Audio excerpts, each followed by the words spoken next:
Hello, everybody, and welcome back to The Advisor with Stacey Chillemi. I'm really excited today. We have a very special guest. He is an author, Pascal Xavier, and he is coming out with an amazing book very soon. And before we begin, I just want to give a quick shout out to our sponsors who make this show happen, to iHeartRadio and Spreaker. They are amazing podcast platforms, and they make it happen for us. So I just like to say thank you to them. Now, to get back to Pascal Xavier, you are an amazing individual. You have a passion for helping people improve their cardiac health. Now, what made you become so passionate about helping people improve their cardiac health? Hi, Stacey. Thank you. Thank you for having me. So the thing is that this journey happened about 35 years ago. I've got nasal rhinitis, and I was on antihistamines, corticosteroids, and drugs, which had quite serious side effects. Made me feel nauseous and sedated. And so I went through this journey of looking for natural remedies. A number of books come to mind, A Prescription for Nutritional Healing by James and Phyllis Bach. They are medical doctors in the US. So I read up a lot about them. And then fast forward another 10 to 15 years, back in 2016, almost 10 years, I had an adverse event. I had a not a heart attack, but I had a scare, which happened one Friday evening, and my wife detected that I had a heart murmur, and so I went through a battery of tests. I went through an echo, which is an ultrasound. I went through a stress echo, which is the same ultrasound running on a treadmill, and none of them showed anything. The tests were negative. And because of my strong family history, both my mother and father had open heart surgery. The cardiologist sent me for a scan, and the scan showed multiple blockages in the arteries of my heart. And the only way to really verify the extent of damage was to send me for a angiogram, which he did. And the angiogram showed that there were blockages along the vessel. So the interventionist couldn't put a stent in any of those blocked vessels because the blockages were along the vessel. Right. The only recourse was open heart surgery, which was quite traumatic for me to accept. And what I did since, I did go for the bypass. It was a very invasive surgery. They cut your sternum or your breastbone, they stop your heart, they work on your heart, and they jumpstart you. That's what they do. Now, I'm passionate about trying to help people avoid cardiac surgery because I see how invasive it is. I see how painful the recovery is because it's a 3-month recovery really before you're fully healed. Right. There are lots of vulnerabilities that you feel when you're still recovering, and I believe that it's possible to avoid cardiac surgery if you look after your diet and if you exercise and take the right supplements. Now I'm going to the gym about 2 to 3 times a week, every week. I lost about 30 to 40 pounds after my cardiac surgery about 10 years ago, and I've relatively kept that off. I've not gained back that weight. I've kept it off, Right. thanks to exercise. And what I want to say to your listeners, Stacey, is that be inquisitive, ask questions, do not accept, information without verifying them. I think one of the things that my engineering background has taught me is that data is really important. And so I'm a very data focused. So my book, which will be out later this year, will be very evidence based. It would be based on my experience as a patient, unlike most of the books out there written by, or some of the books out there written by cardiologists and physicians. It's going to be evidence based. It's going to be nutritional based, uh, and focus on what I believe, based on the evidence out there, to be the causes of heart disease. And quite briefly, I think from the books that I've read thus far, some of them are by cardiologists themselves. Mhm. The main culprits appear to be sugar, which I'm pretty sure is it's quite a big thing in the US, especially. There's lots of Very toxic. It's in gla all. gla glazed cakes and donuts and stuff. Because I lived in the US for 3 years. I was a Penn Stater for a couple of years, and the other major problem is oxidative stress. So Yes. there's things that you can do. In fact, I'll say to you that I only have two oils at home, two cooking oils. I have olive oil, which I use for light frying and stir frying, and Mm-hmm. I've coconut oil, which I use for deep frying. Mm-hmm. And these are a very high flash point. They're very stable. They don't oxidize, and so I feel that I feel really fit. I feel fitter now than I have ever felt before. Not just by exercise, but my diet. Yeah. Uh, and, and I want your listeners to experience the same benefits of health as I'm experiencing.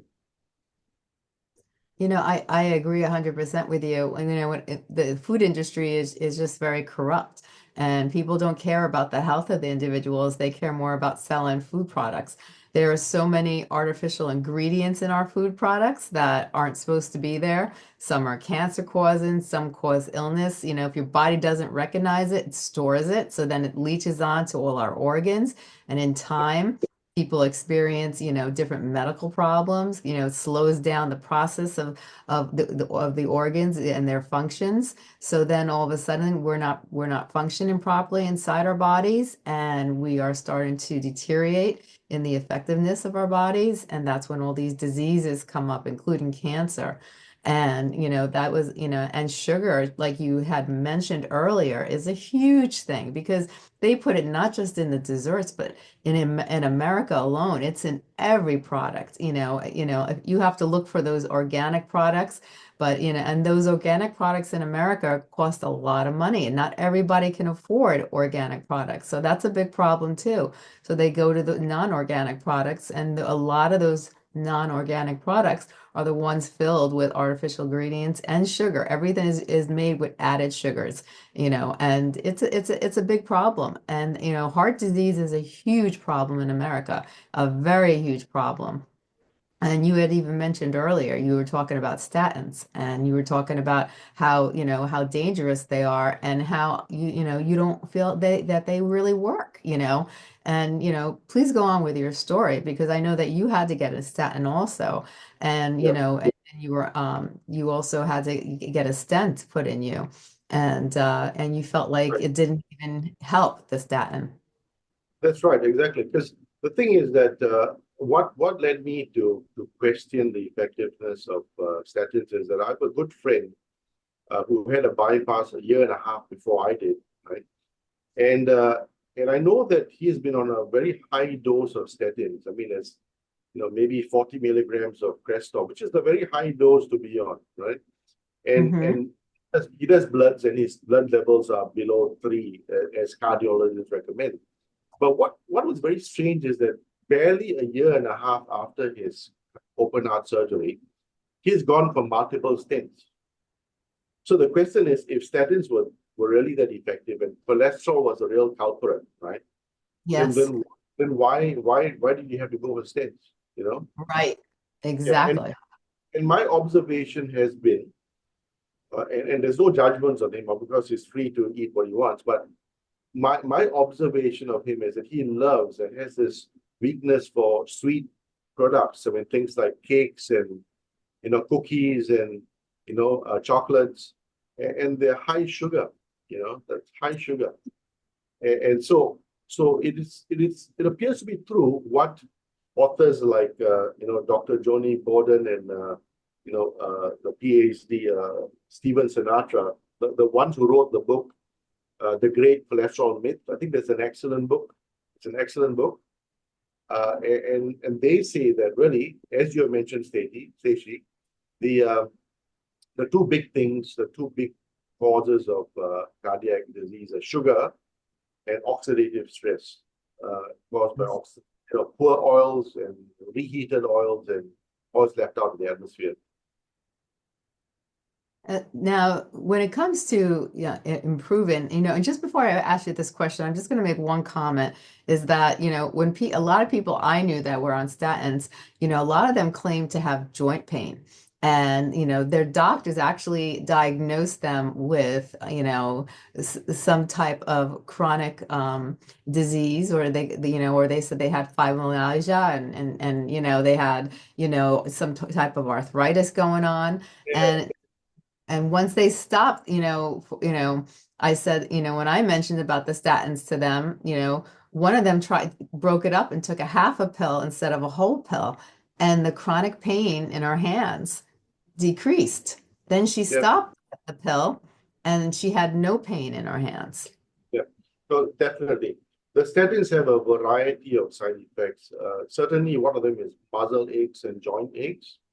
And depending on the statin, because I've been on 3 statins. When I first started, I've been on Zocor, I've been on Lipitor, which is the most potent of the lot, in my opinion. I've been on Crestor, and I've been currently on Prevacor. And all these statins have various side effects. They cause anything from back aches, muscle aches, joint pains. Loss of memory is certainly a very big thing. Yeah. And also impotence for men. And that's a serious problem because, Yes.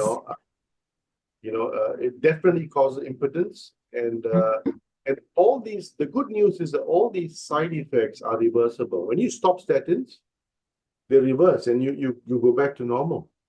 Yes. So it's clear from my experiments, because I've done some experiments on stopping statins and taking supplements. My experiments have shown that going off statins clearly reverses the side effects. Yes. And can you tell us some of the things that you did to improve your cardiac arrest, and to improve your health condition? Because a lot of people, they use statins, and then, it was just, a lot of people don't realize too, but red yeast rice is just like a Yes, statin. that's right. And it has the same side effects, and that's why so many pharmaceutical companies use it when they're making statins, because it's very potent and it works just like a statin. But unfortunately, if you go over a certain milligram, you're going to get the side effects of a statin. So it's like taking a statin. That's very true, Stacey, because I recently, in my search for natural supplements, I stumbled upon a kind of a pharmaceutical company manufacturing natural supplements, not drugs. And this US-based company has got a product, and it's called CL Switch. And this particular product has got bergamot, berberine, and red yeast rice extract in it. And I took it for 2 months. So I stopped my statins. I told the GP, I'm going to stop the statins. I'm going to take this. So I've been upfront with them. I'm not hid anything that I've done. I've been open with it. As they say, you always do stuff with doctor's advice, and I've done that. But as a patient, I believe I have my rights too. So I did take this product for 2 months, and what I did find, my blood levels. See, my baseline cholesterol levels, and it depends on the units in the US, but here it's normally I think it's millimoles per deciliter. I think it's what it is. My baseline cholesterol levels, if I didn't take anything at all, would be about 8 to 9. That's pretty darn high, right? Now, what taking this supplement did was it brought it down to 4.1. Now that's a pretty decent drop. That's a decent drop, right? from 8 to 9 to 4.1. But see, cardiologists are not happy with 4. They want, if you talk to most cardiologists, they'll want to bring your cholesterol down levels down to less than 3. So Yes. at least in Australia, they want it to be 2.4, 2.6.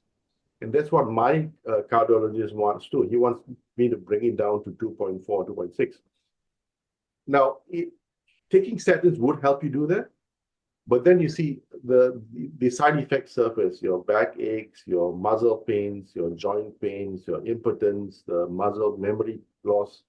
And the reason I do not want to accept statins at this stage of my life, and probably your listeners don't too, is that most of us are working professionals. We need our brain to function. You know, Yes. how can you Mm-hmm. go to work, put up with the demands of the work and stress, and Yes. you don't have a proper functioning brain because you can't remember facts and events and stuff. It's just not acceptable. So Right. so I feel that use listeners out there, your listeners, people out there need to be experimenting, need to think about what's out there because there are many products. And you're right, Stacey, the raised rice extract is also like a statin. Right. It's called a monolin K, I think it's an active ingredient. It's Mm-hmm. just like a statin, which is why many years ago they pulled it off the shelf. Now, this red yeast rice extract was available as a supplement on its own as far back as 30 years ago. I remember when I was in Singapore before I moved to Australia, it was on the shelves of a health food store. Right. But very uh, uh, amazingly, I think within a few months, it was taken off the shelf, and I think it's because the pharmaceutical company saw it as a competitive drug. You Mm-hmm. know, but they can't do. They no longer can do it because it's they've had to allow ready right extract as a supplement. But you're right. Above a certain dose, it does behave like a statin. In the You know. United States, they did not take it all because you're in Australia, and Yeah. but in the United States, they still sell it on the market. But this is the tricky part. They Right. say you should have more than 1,200 milligrams. If you're going to take red yeast rice, you should never go off over the 1,200 milligrams because then you will start to receive the side effects of the statin. But in the Yeah. United States, out of curiosity, I was going down and I was looking at the red yeast rice. I could Yeah. not find one that was, each capsule was 900 milligrams. To be effective, you have to, I believe, have, close to 1,200, but no more than 1,200. But then each, every statin every red yeast rice that I looked at was 900 a pill.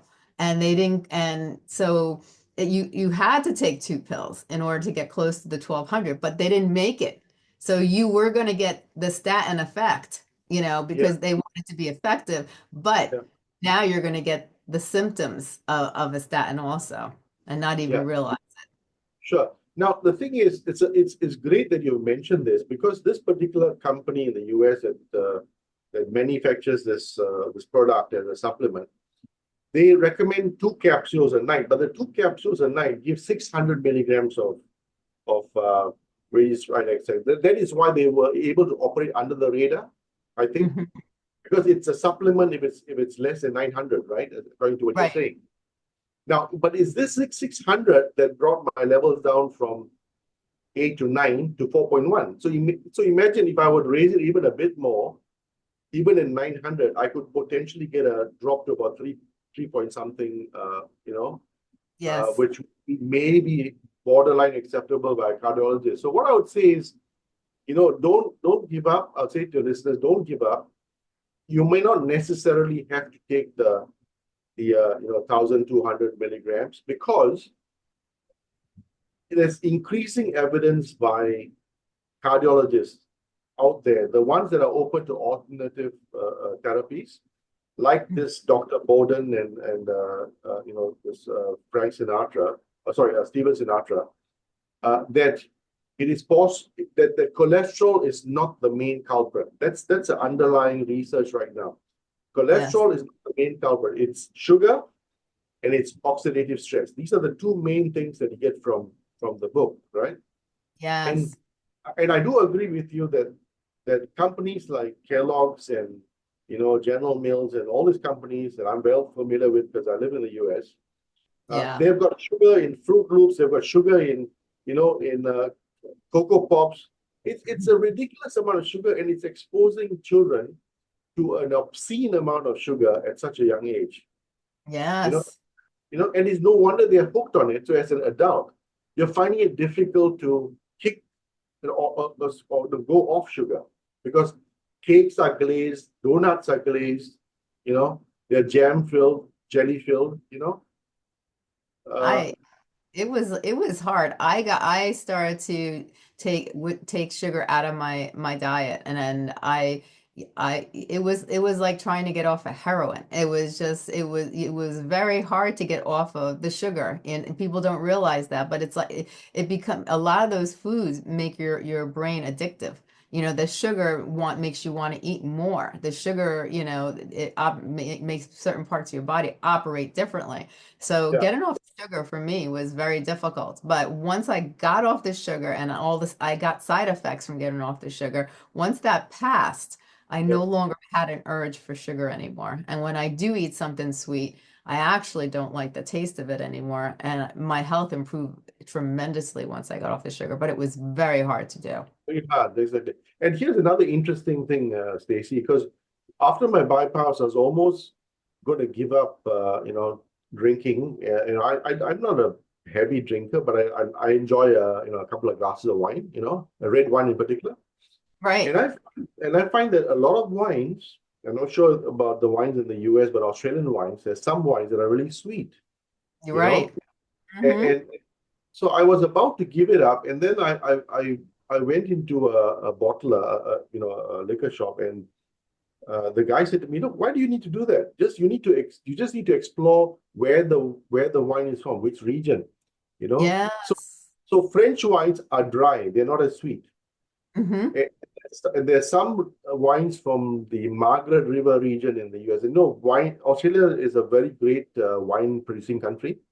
Yes. Uh, we've got Barossa Valley, we've got the Clare Valley, we've got Margaret River. Now, I drink wine now these days only from the Margaret River region because that region has dry wines. Wow. I didn't realize that. So you can drink wines from France, mostly from the Margaret River region in Australia, and they won't be sweet. And I've completely I don't eat cakes. I don't really if I do eat, it will be less sugar. If I Hmm. bake with raw sugar but less sugar. And Yes. here's the other thing, Stacey. Uh, there is also another epidemic as well, and that's the artificial thing epidemic. Artificial colors, artificial sugars, right? And Yes. now there's research, and there's a Harvard professor who's found a link between artificial sweeteners and cancer. Yes, they did a research and it proved that it's linked and our food industry knows it too. Yeah, and a cousin of mine had part of his colon removed because he's fond of drinking Coke Zero with bourbon and stuff. It's you Yeah. know, and in Australia there's a whole range of zero drinks, Sprite Zero, Coke Zero, and people think, oh, it's wonderful. It tastes just like normal Coke, but it's not normal Coke, right? Right. Right. Yeah, so look, I think the food industry are really they're unscrupulous, I think is the word. Yeah. Uh, they have no care for people's well-being other than the bottom line and profit. Yes. Uh, and it's 100%. it's disgusting what they're doing, and they're disgusting what they're doing to kids especially. They said if you're going to have sugar, like if you're going to put it in your coffee or if you're going to add it to something, is you probably be like raw sugar, raw brown sugar. Like Yeah, the actual natural sugar is much healthier than the artificial sugars. People thought that that if they get the artificial sugars, oh, it was healthier because it wasn't as bad as real sugar. But in turn, it's the opposite. If you get like a raw sugar, the raw brown sugar or the natural sugars, those are actually better for your body than the artificial sweeteners that they sell in the stores. Sure, sure. And the thing is, I think anything refined is bad. I think even refined oils, refined sugar is bad, Yes. you know. And I Mhm. think what they've found is that I think if your sugar levels spike, the spike in the sugar levels is what causes the problems. And Hmm. it's possible to reduce the spike by eating a good amount of protein before you have any kind of dessert. Yes. That will slow down the spike in the sugar levels. And Also, there's a supplement called chromium picolinate. It's a natural product which people can consider taking. Research Yes. it, but it's a natural product which also kind of helps with the insulin production and preventing insulin resistance, which is one of the big problems with with diabetes and cardiac health. You know. For sure. For you, what did you do to improve your heart health? Because you had so many issues that Yeah, came about. yeah. What did you do personally that made an impact? So I went into an exercise regime. So I go to the gym about 3 times a week. I do weights. Weights good for you because you keep your muscle tone, you build muscle, and when you build muscle, you keep your metabolism up. So you're Hmm. able to burn what you eat. That's important. Right. I also do cardio, so I do a run on the treadmill. I do walks, which is good for blood circulation.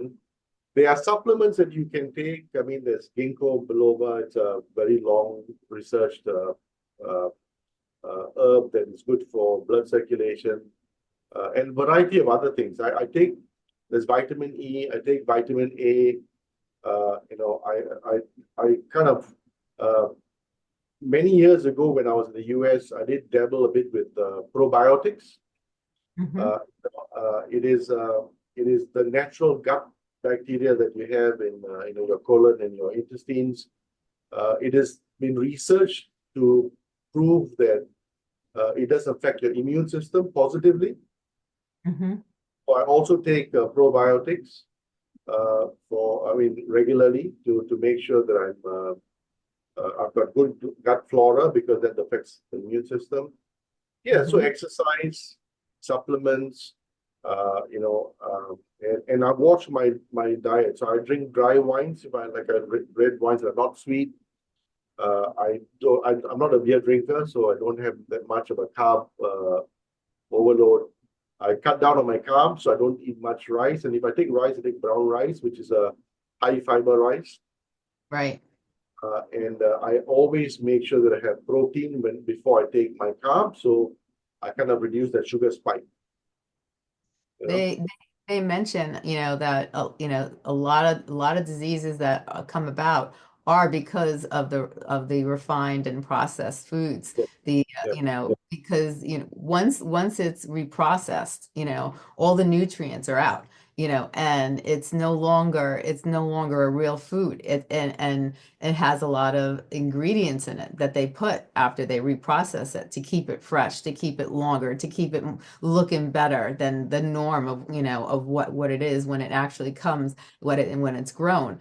yeah, And that's one reason why diabetes tripled in the United States, because people are eating more processed foods, and they're eating food like you said, rice. Well, rice is really not good for us. And people think it's good for us, but it's really not.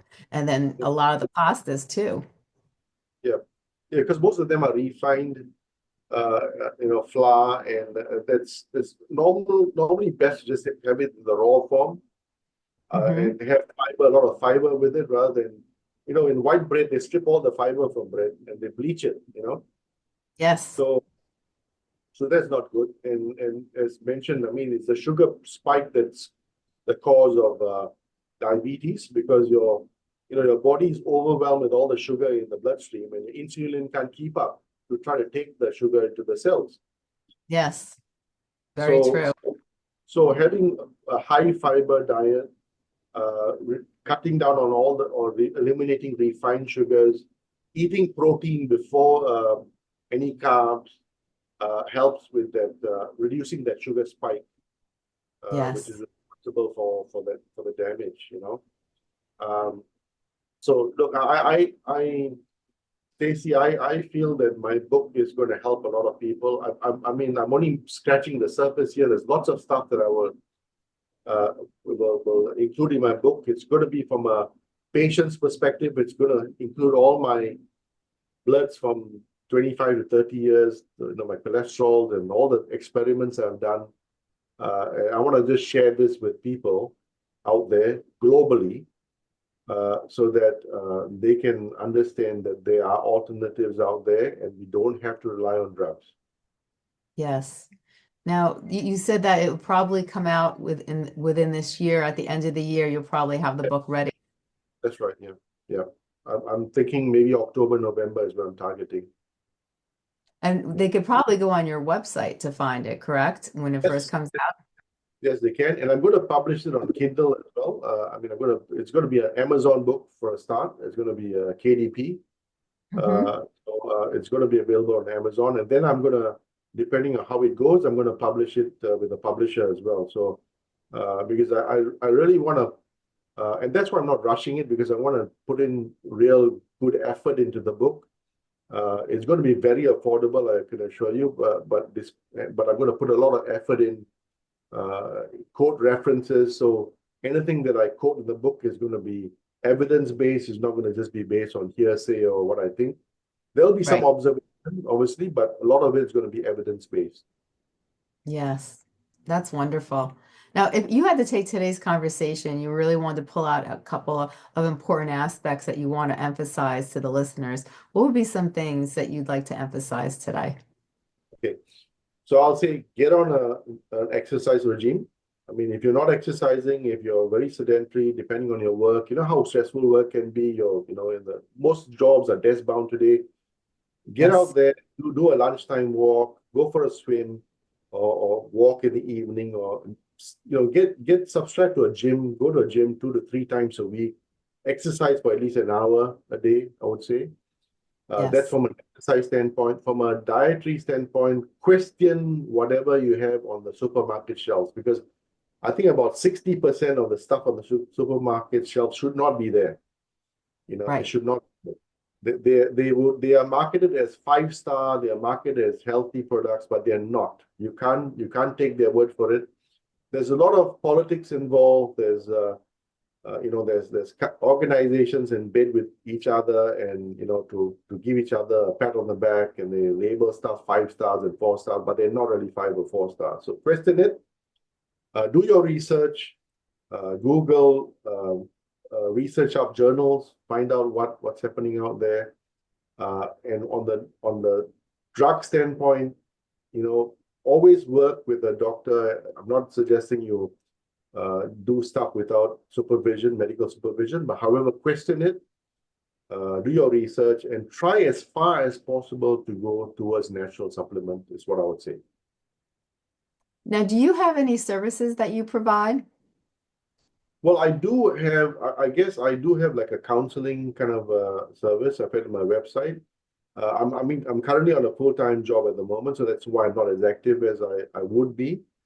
But I do, in my time, in my spare time, I would like to obviously provide advice to people who are interested in getting advice, but particularly people who may have the kind of medical issues that I've had, cardiac health, who want to know what they can do and options that they can resort to, rather than just jump into statin or other drugs. Right. Now, also, where can people find your website again? Oh, it's very simple. It's pascalxavier.com. So it's just my name.com. And then it'll feed you straight to my website, because I bought the domain under my name. And the website will also indicate other contact details. There's an email address there, pascal@pascalxavier.com. Hmm. So you can get in touch with me that way. And I definitely will respond. It may take me a day or two, but I will respond for sure. And I think my eventual objective is, after I write my book, is to do public speaking.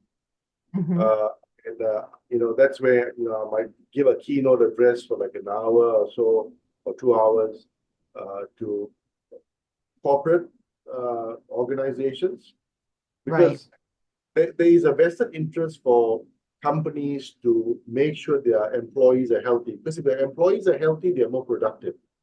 You Yes. know, if they are sick, they go on medical leave or they are not unwell, they can't perform optimally. So it is in the interest of organizations to make sure their employees are healthy. Yes. 100%. This has been amazing, Pascal. I'm so glad you came on the show today. You shared a whirlwind of information that is so important for heart health. We have so many people in the United States, especially and worldwide, that suffer from chronic heart illness and all different types. And we have drugs out there that are not helping people, but they're harming people. And we just tipped the iceberg when you mentioned a few of the harsh side effects that is given, but a lot of these medications do more harm than good. And there's so many other ways that we could actually help our bodies and help our heart health and really improve our lives by doing it naturally, like you were mentioning. And they just have to have the knowledge and the data, which you'll be providing in your new book. So I'm so glad that you went through a very hard time experiencing your own health issues and you overcame them, and then you now use them to teach other people and help others so they can get their life back in order if they have heart issues or if they just want to know how to prevent it. Because really, a lot of times we wait till it's too late, and that's the problem. But if we start taking care of our heart health beforehand, even if we genetically have heart problems in our families, like I have heart problems in our family, it's in our DNA.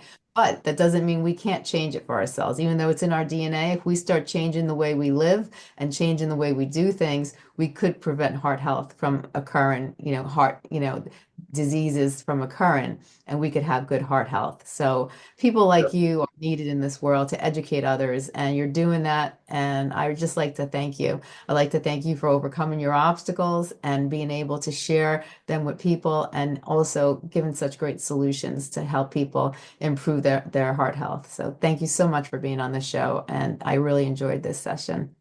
Thank you, Stacey. Thank you for having me in this podcast. Oh, you're very welcome. You have a great day. Thank you.